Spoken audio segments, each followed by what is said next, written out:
Saya Muhammad Fakir bin Muhammad Solihin, umur baru 26 tahun, tinggal di Bancing.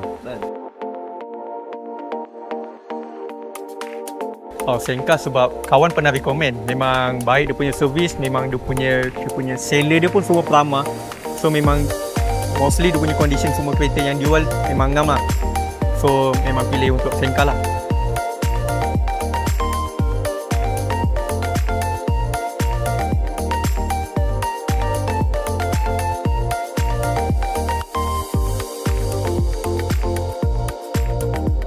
Alhamdulillah, daripada zero sampai sekarang, alhamdulillah lah, saya puas hati, semua sangat bagus. Alhamdulillah, sebab saya tengok daripada gambar sampai saya test drive semua, saya tengok luar dalam interior semua, memang cun lah.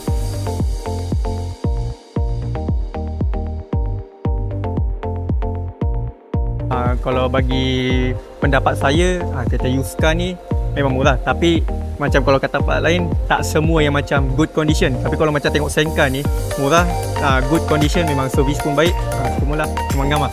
Saya pun dah rasa macam pengalaman saya beli deal dengan seller, memang saya akan recommend dengan kawan-kawan lah. Mana yang nak beli kereta, ingat Yuska, ingat Sengkang.